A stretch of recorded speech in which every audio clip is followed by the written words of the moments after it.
Hi guys! Welcome to my vlog. This is a day of my life as a Marinduqueña. At ngayon, dahil nandito na ako ulit sa Marinduque, hindi na po ako Caviteña. Jean nga po pala, 21 years old ng Marinduque!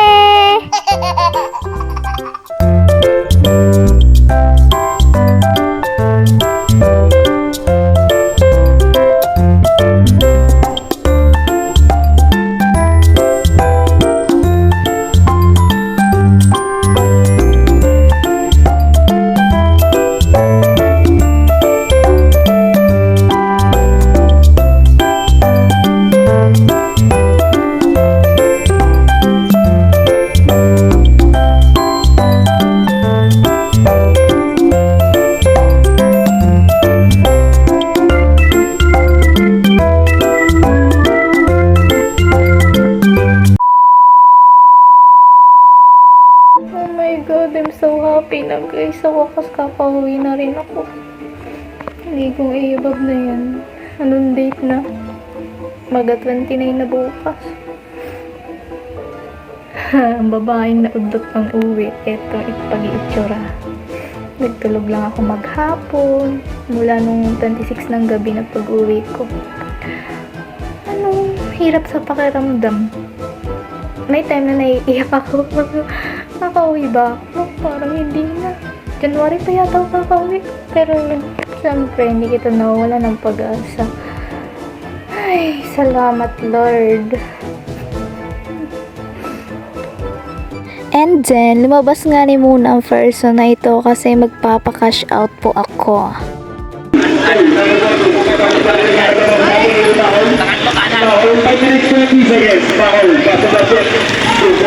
Silaw. May mga nagalaro pala. Number 7, tumingin sa ilalim. Wala, rebound pa rin yung number 7. 7. Gusto ko pa nga ni muna sana ng isa pang bag para paglagyan ko ng iba ko pang mga gamit. Ay nagtingin nga ako din sa may tindahan din kaso wala pala silang ganun. Ano ba ang tawag dun? Sako bag ba? Hinayaan ko na. Carrybills na siguro yun. Hindi na kasi ako kakalabas ng subdivision. Nagdiretso na nga ako doon sa pag-cash outan ko. Natagalan pa nga niya ako bago makasend kasi napakahina ng data ko dito. Kaya nga nag-wifi kami. Nang pabalik naman na ako, eto nagatingin-tingin ako ng mga Christmas tree. Napaka-cute. Nagamuni-muni yarn. Kasi sa totoo lang, mamimiss ko din talaga ang Pearl Residences. Medyo nasanay na din kasi ako dito. Naalala ko bigla dati. Naglalakad lang ako papasok.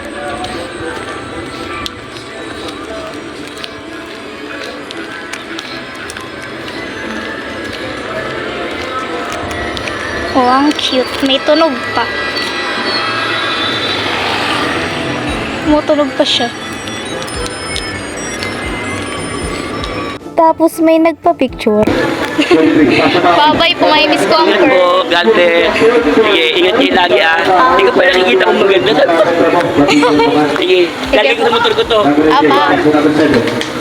So ayun, binigyan ko nga si Kuya Guard ng sticker ko. Hindi ko alam kung anong name niya pero kilala ko siya, lagi ko siya nakikita Okay, fast forward na makabalik nga ako. Eto na nga po, yung mukha ng excited umuwi. Ayan, nag-ayos pa siya. Talagang hindi na ako nakatulog hanggang mag alas 12. Hoy! Alas 12 na!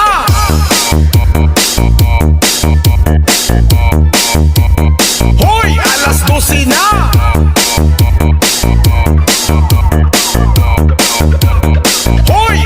Tuwang-tuwa yarn, may pa-tiktok pa. At akala ko pa nga naiwanan na ako ni na kuya kasi hindi nasagot yung aking mga chat. Yun pala, natagalan sila dahil may dinaanan pa raw sila. Sorry po kuya if makulit ako, nadala na kasi ako na baka maiwan ako ulit gaya nung una nung nakaraan. So guys, dahil nga natagalan, alas 3 na ng mga oras na yan. At dahan-dahan na nga akong nagbaba ng iba kong mga gamit. Tulog pa si na tita kaya gigisingin ko na lang sila kapag nandiyan na yung sasakyan.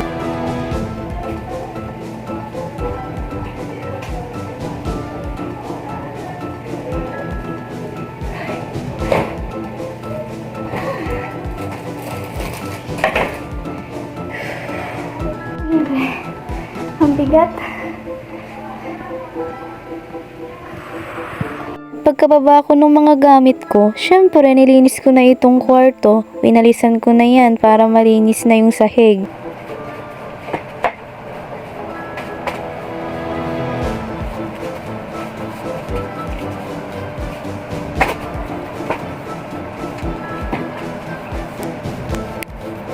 After ko nga magwalis, talagang nasabi ko sa sarili ko na may miss ko itong kwarto na ito. Habang wala pa yung L3 na asakyan ko, nagkain-kain na muna ako din kahit corned beef ang ulam. Dapat may kain para hindi mahilo sa biyahe. Hindi na nga ako nagbaon guys ng kanin at ulam kasi nakakasurvive naman ako kahit candy laang. Ako kasi basta may candy sa biyahe, hindi ako maduduwal. Dire-diretso na yun, maliban lang talaga kung hindi muna ako kumain bago bumiyahe, talagang mahihilo ako nun. Sabi nga ni kuya, yung driver ng L3 na sasakyan ko, malapit na raw sila, nakapasok na ng Pearl kaya ginising ko na sina Tito. Tinanong ako ni Tito kung anong oras na daw. Parang namumungaw pa nga sila nung ginising ko sila sa taas. Ang dami kong dala. Diyan nata.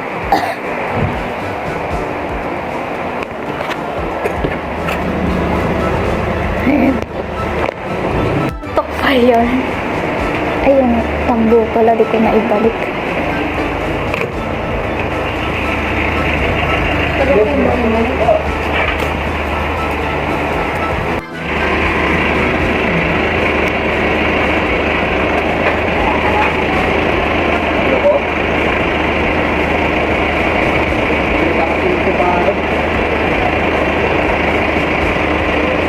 Sabi lang ni tita sa akin, chat na lang daw ako sa kanya pag nasa Marinduque na ako. Mga 3:48 nga ay umalis na ang Eabab na ito. Goodbye mga taga Pearl. Habang nagabiyahe naman ako, panay nga ang tingin ko sa Google Map ko. At nung nakaramdam nga ako ng antok, isinubsob ko na lamang yung mukha ko sa may bag sa unahan ko. Mga 4:08 AM nga na dito pa lang kami sa may naik. Worth it talaga guys, payapa na yung isip ko na finally natuloy na rin ako sa pag-uwi ko. Akala ko nga ni ako na yung last na dadaanan, meron pa pala. Dito sa may bandang 13 Martires, pumasok kami ng subdivision. Dinaanan ni kuya driver yung kanyang anak at misis. Malapit na nga mag-umaga for the go. Medyo hindi nga ako makatulog ng maayos kasi medyo nilalamig ako. Pero buti nga itong L3 ni kuya, de aircon. Kung sa iba yun, mainit, bubuksan yung bintana. Mga 5:29 AM, nakalagpas na kami ng Carmona. Medyo hindi pa nga ako makapag-video mula ng alas 4 kasi nga madilim pa. Sabi ko na lang sa sarili ko, maya-maya na lang pag maliwanag na, mga alas 6. Papikit-pikit na lang talaga ako guys kasi nga chismosa ako, tingin-tingin ako sa labas. Hindi mapakali yarn, parang hindi kakauwi ay 5:59 AM naman, eto lagpas na kami ng Kalamba. Tapos tumigil nga muna kami kasi may nag-CR ba o may bumili. Medyo maliwanag-liwanag na nga dyan kasi mga 6:10 AM na yan eh. May last pa nga daw kaming dadaanan, so dumaan nga kami sa may subdivision din, hindi ko na nang-videohan. At di ko na din na-check sa map ko kung saang lugar yun kasi naging busy ako sa pagkulit sa bata din eh. Paka-cute. Nakakagigil. Gusto nyo makita? Tingnan nyo.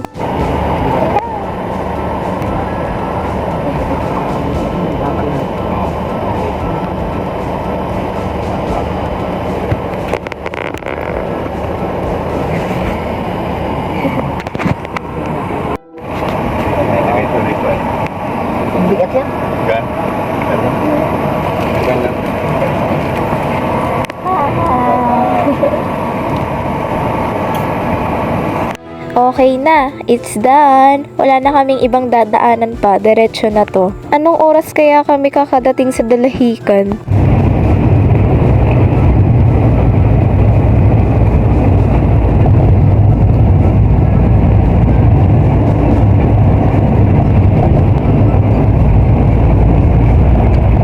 Nag-stop na naman po nga ni kasi kakain daw yung iba. Ako'y hindi na bumaba kasi okay naman ako, busog pa. Okay na rin na tumigil guys kasi sobrang sakit na ng hita at binti ko. Grabe ba, wala pa sa barko, sumakit na agad yung hita at binti. Iuunat ko man lang ang saglit.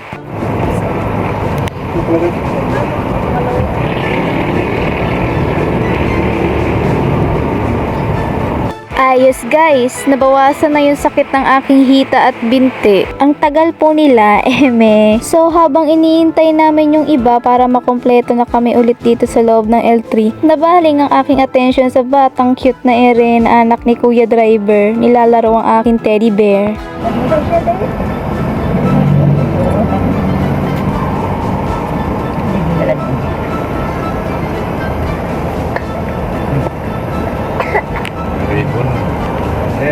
Talaga? Hindi ang pinahiga?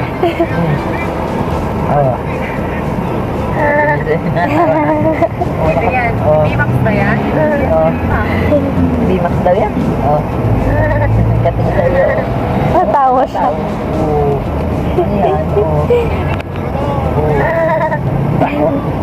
Oo. Oo. Takot ka dyan. Takot ka dyan. Oh. Wala nakatakot na dyan. Saan ang kamay? Fast forward na nga ni po, mga wala pa sigurong isang oras yun, nagbiyahe na din kami ulit. And yes, medyo nakikita ko na nga sa map ko ang Lucena. Konting oras na lang, mga bandang alas 8 nga ni ay dumaan muna si kuya dito sa gasolinahan. Syempre ba, baka maubusan na ng diesel no? Mahirap kaya magtulak. Naalala ko bigla nung papunta pa lang kaming Cavite, dito rin nagpagasin sinakyan ko. Favorite nyo bang mga driver ang station na yon? Wait guys, at naga-traffic pa nga ni kung kailan malapit na.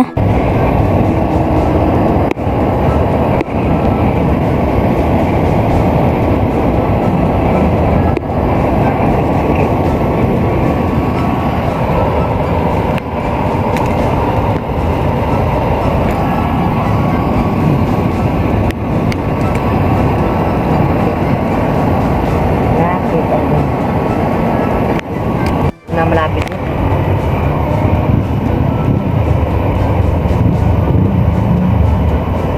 Sino yan? Ay, daw ay. Hello, ay. Hello.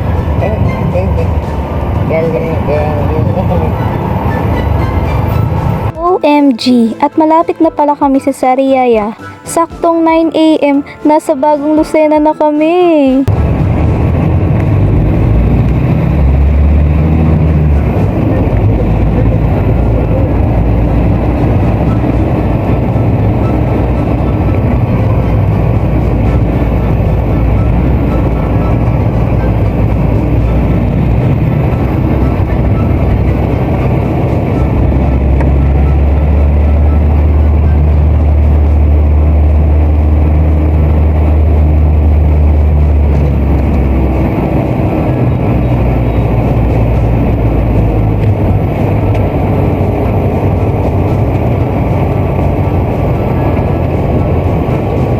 Malapit na po to Dalahican.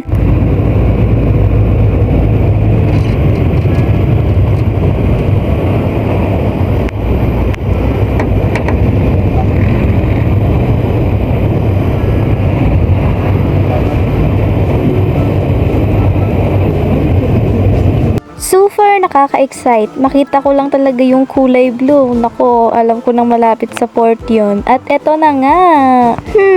Palatandaan nyo rin siguro ito, no?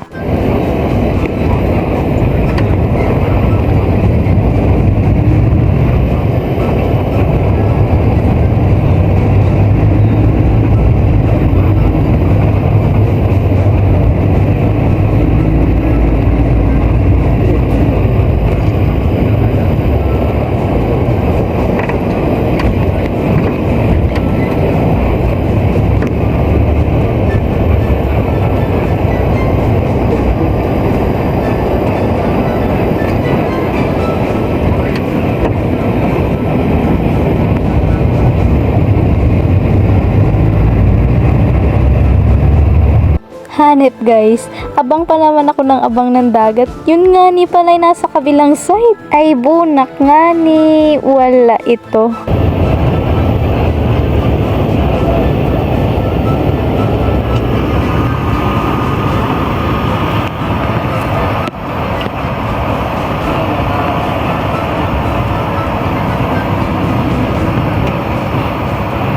Tulog ang bata-bata.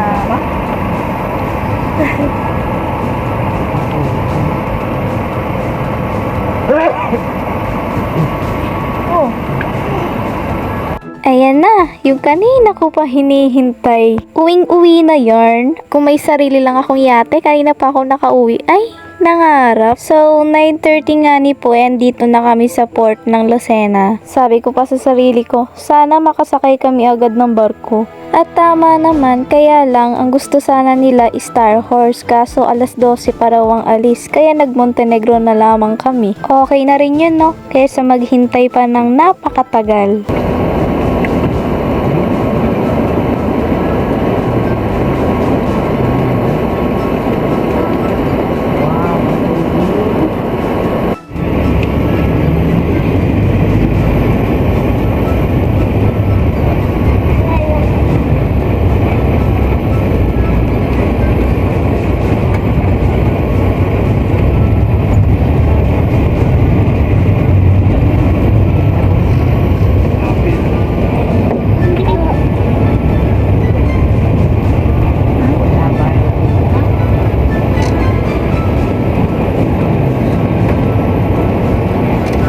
Oh my. May buhay.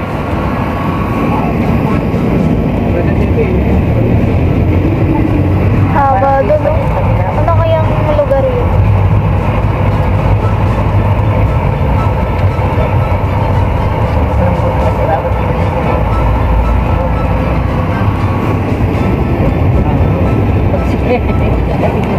Kasi laki din ang kargahan. Ito yata ang may bago, no? Wala mga kotse siguro. Kita yung mga sarasin.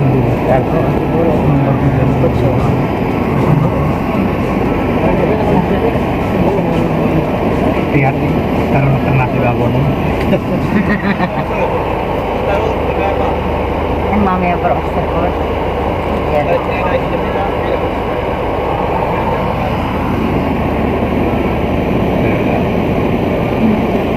Daming nagawian, no? Sa bagay, gano'n naman talaga kapag Pasko, bagong taon, mahal na araw, kanya-kanyang uwian sa mga pamilya. Pero ako, pagdating ko ng Marinduque, gusto ko na sanang maging independent person.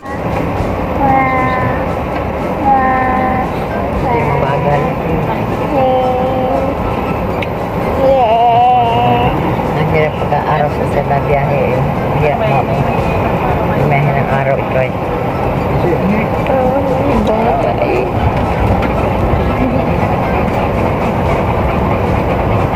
So, ayun, nasa barko na nga ang person, guys. Paakyat na me.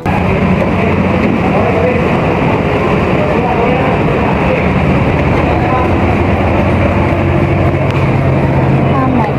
Init.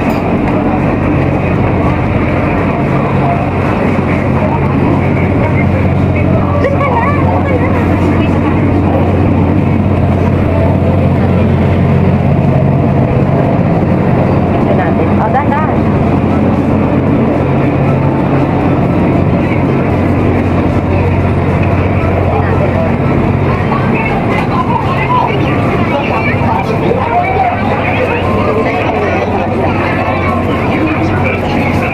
Kumapos to.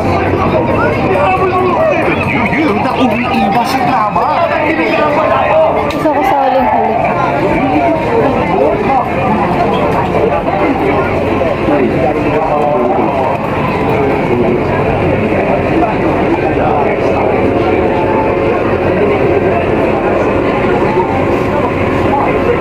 Ay, hindi ko pa nga ni maintindihan mga dzay kung saan ako pupwesto. Ang mahirap nga lang dito, walang higaan. Mga ilang sandali lang din naman, ay umandar din naman agad itong barko. Ako'y bumaba pa nga ng konti kasi hinanap ko yung CR para alam ko kapag ako'y maiihi na. At ang ante nyo, talaga namang ready to video na siya. Tingnan nyo!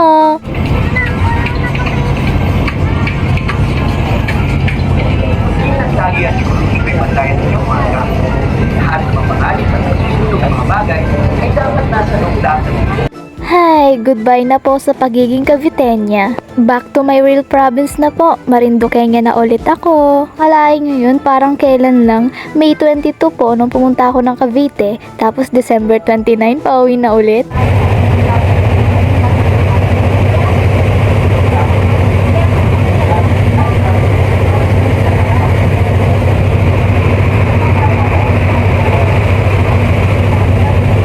Shh!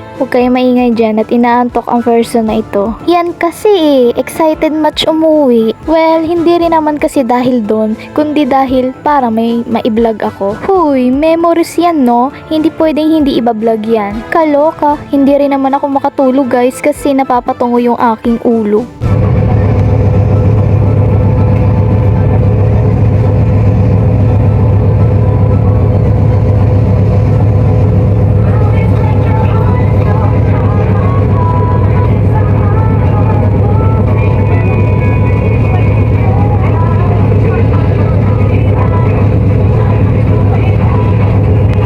Tingnan nyo ang feeling artista. Huy, may pa-sunglasses pa siyang nalalaman. Well, aminin nyo, ang tawag sa mga kababayan natin na pauwi pa lang ulit ng probinsya is artista.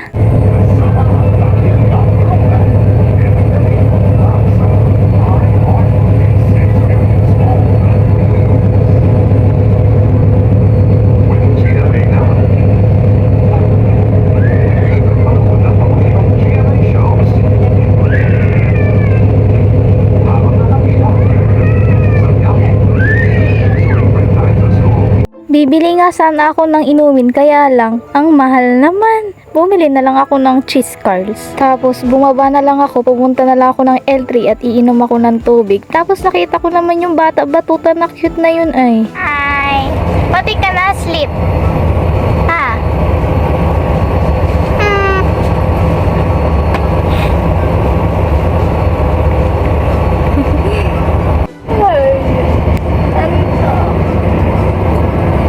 Hindi mo makatulog naman doon. Natulog ako na paano yung ulo ko.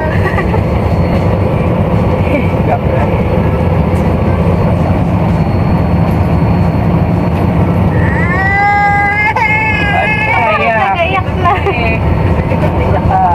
At ang sakit pa nga, sumabay pa naman ni Ray, tiris ka sa akin. Nasyak ako guys, ang tuwa ko. Bigla ba namang sumama sa akin ni rin batang ere? Kagigil, napaka-cute! Ikaw natulog. Sawa ka na matulog.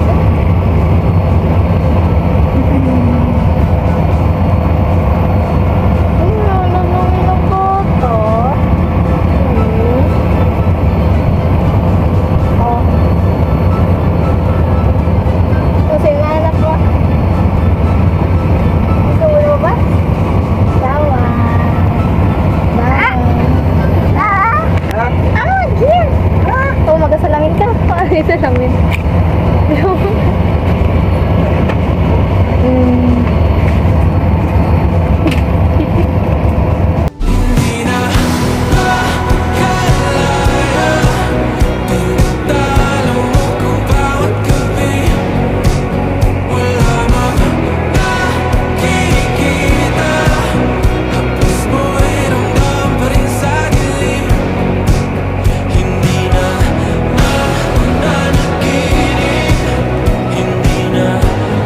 Pagkagaling ko nga ni sa L3, umakyat na ulit ako sa taas, tamang video-video. Tapos napansin ko nga ni Eri ay, hindi ka pala pwede mag-suicide, no?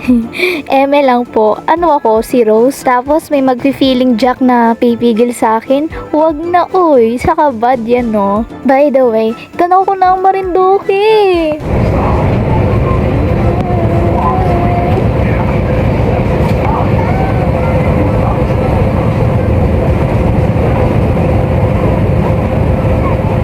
12:26 PM na nga ni po. Hello, malapit na tayo sa katotohanan. Ang babaeng iyan, look nyo. Happy yarn at may pa-selfie pa siyang nalalaman. Excuse po kay kuya na natutulog. Tatabunan na lamang po kita.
Sa hindi po nakakaalam, ang Marinduque ang tinatawag nating Heart of the Philippines. Sa sobrang happy ko, nasabi ko patuloy ito sa inyo at hindi ko akalaing probinsya ko pa rin talaga ang favorite kong uwian. Kahit na ang dami-dami kong trauma sa lugar na ito at ang dami kong taong ayaw makita. Dito kasi nabuo yung masasayang alaala na nakatatak sa akin.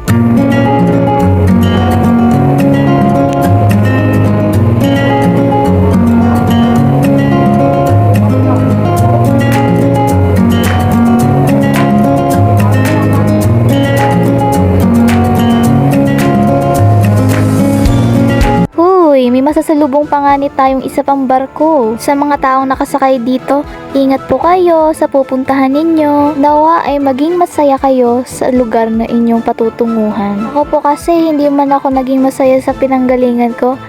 Eme lang po. Naging masaya din naman, kaya lang, mas bet ko pa rin talaga ang probinsya ko.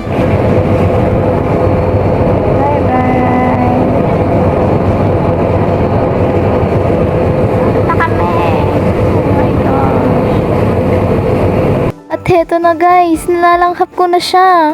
Yung sariwang hangin na hinahanap-hanap ko sa Cavite. As in, hindi ko alam kung bakit ganun yung nararamdaman ko sa Cavite. Parang lagi akong nasosuffocate. Pero nung tumagal-tagal na ako doon, nasanay na rin naman ako. Kaya lang, parang may hinahanap talaga ako. Ito na pala yun. Na para bang, huy, gusto ko siya langhapin, langhapin. Feel na feel yarn. Iba talaga no kapag sariwang hangin. Oh, may makakasalubong na naman pala kami. Dilaw siya oh. Dilaw na barkong maliit.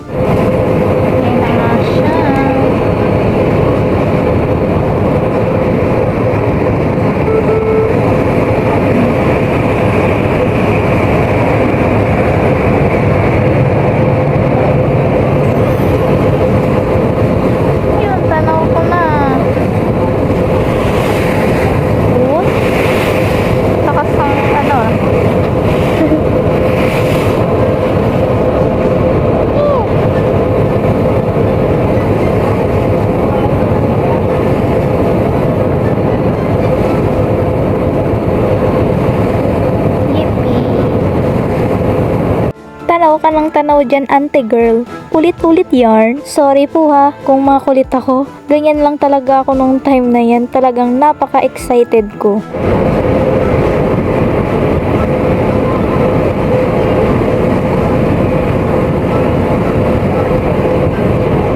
Pababa na rin nga ako guys. Yippee! See you po sa inyong lahat.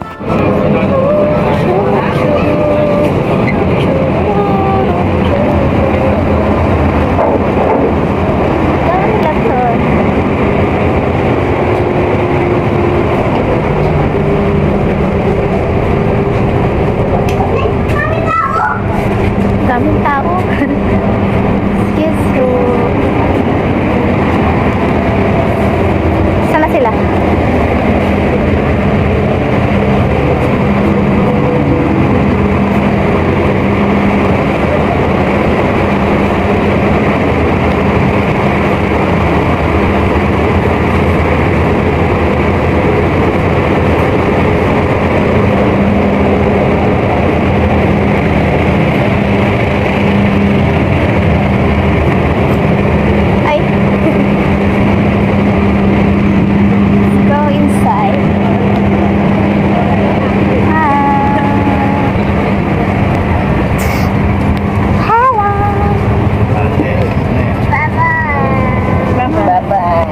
Samantala mo rin yung pinatungan yung ano mo yata na eh.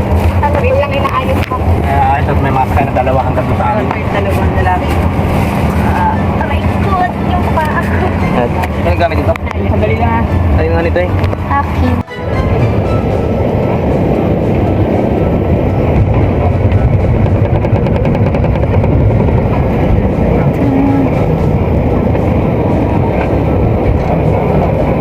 Tayo. Udah, ay mag-asawa. Launa na guys, inabot na ako ng hapon. Bale may bagong nakisabay nga ni Pujan kaya mas lalo kaming sumikip din sa loob. Aray mo. Pati iba kong gamit nilagay na sa ilalim pero okay lang, malapit naman na.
mainit na nga guys sa pwesto ko at ramdam na ramdam ko na ang pagod ko, ang antok na pati. Tingin-tingin siya sa labas oh, tinitingnan mo ba kung may nagbago? Pero sa tingin ko, sa buwak ang maraming nagbago dun. Here I come! Pero bago ang buwak na yan, hello Mugbog, may bayan. Syempre no, dito ako pinanganak kaya ito ang aking bayang Sinilangan. Dapat nga pala guys, dediretso ako ng buwak sa boarding house kaso naisip ko, hanggat wala pa akong work, sayang naman yung ibabayad ko muna kaya dadalhin ko na muna itong mga gamit ko sa Santa Cruz. Masyado kasing madami yung mga dala ko, baka hindi kasya sa boarding house. Kaya doon ko muna ito ilalagay kina bebe ko. Wow, bebe ko. Ang aking pinakamamahal.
Dito dapat ang tigil ko guys, kaya lang tinatamad na ako umuwi dyan sa amin. Bibisitahin ko na lang siguro yung kapatid ko. Sobrang namimiss ko na yun, kaya lang napaka-komplikado na para sa akin ang sitwasyon ko. At yung totoo, hindi ko pa muna kayang makita yung mga taong akala ko kapamilya ko pero parang hindi naman pala. Kaya kung saan magiging panatag yung isip ko, doon ako. Kaya hanggat may awa pa ako sa sarili ko, ako na lang mismo yung lalayo, ako na lang mismo yung iiwas. Hindi ko nahahayaang lamunin ulit yung sarili ko ng lungkot ng dahil lang sa kanila. By the way guys, andito na nga pala kami sa may Manggamnan Bridge.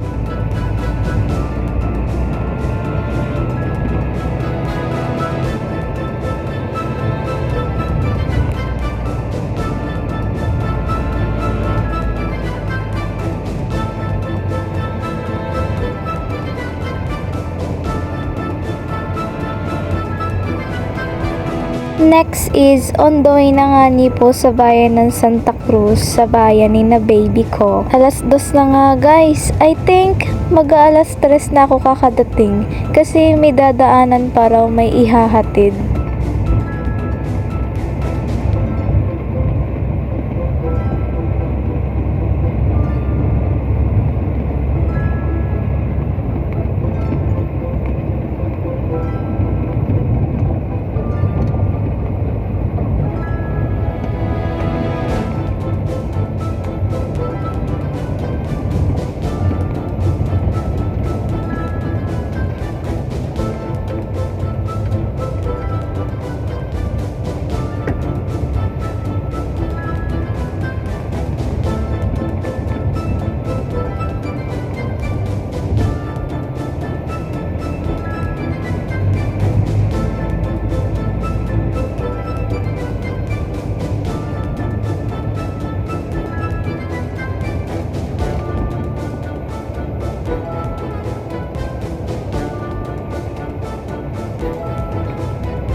Eto naman, lagpas na ito ng bayan ng Santa Cruz sa may buyabod na ito. Excited na ako makita guys ang aking pinakamamahal na boyfriend. Ang usapan namin, susunduin niya ako sa may labasan doon sa may kanila. Kaya lang, alas 3, papasok nga pala sa boundary yun. Kaya dapat 2:45, andun na ako sa may kanila. Sobrang miss na miss ko na yun guys. Gusto ko na siyang yakapin ng mahigpit. Hindi ko po masyado hihigpitan ha, baka hindi makahinga. Sobrang miss na miss pa naman na ako nun guys. 7 months kaming nagkalayo, tawid dagat. Pero para sa amin, parang taon na yun. Sanay naman kami na magkalayo kami talaga kasi dito, isang bayan ang pagitan naming dalawa. Dati halos nagkakasama lang kaming dalawa. Isang beses sa isang buwan, swerte na yung 2, 3, 4. Tingnan nyo na guys ang pag-iitsura ko. Inip na yarn. Dumaan pa kasi kami talaga doon sa may paloob pa masyado. Limot ko na kung anong lugar nga ni ito. Ang pagkakaalam ko lang doon sa pinakang dulo ay Dapdap Beach.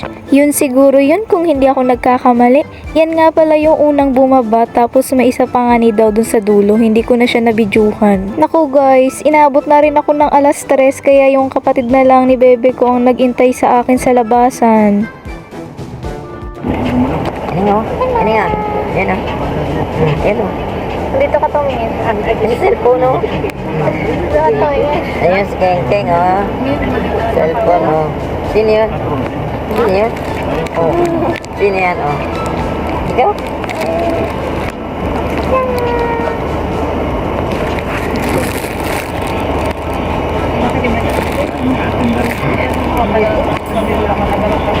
Sa wakas guys, nakarating din ang person na ito. Hindi lang ako nakapag-video. Kuya, oh. May bayad. Salamat. Mamaya na ano ko pa yung kanyang ban. Aban. L3. Saan? Torrijos pa.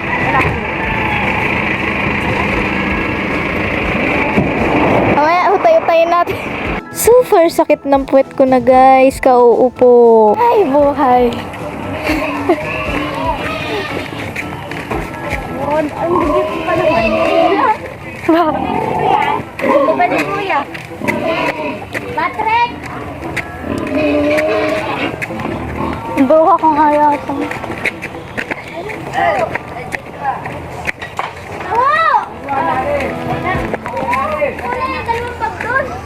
Huwag yung tangin na laki.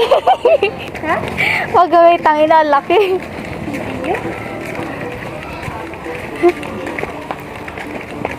Init.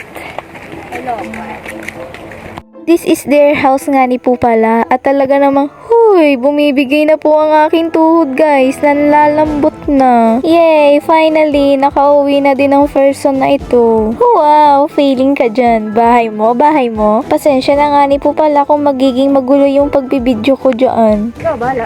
Hindi na lang.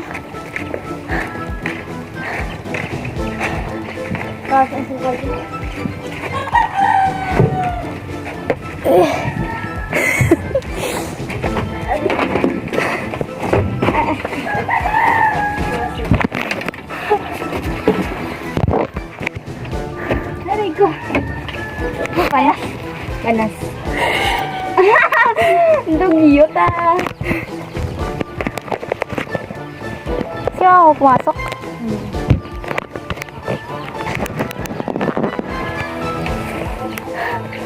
Nasa pulan po. Napakuha ko na yung iba. Hi!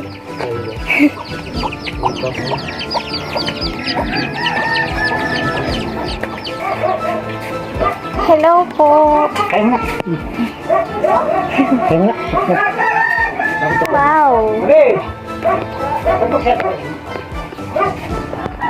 Kain na!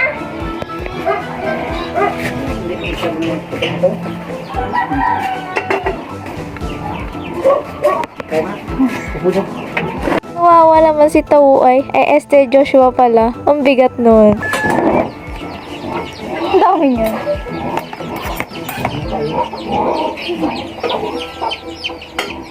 Asan yung fried chicken? Ayun.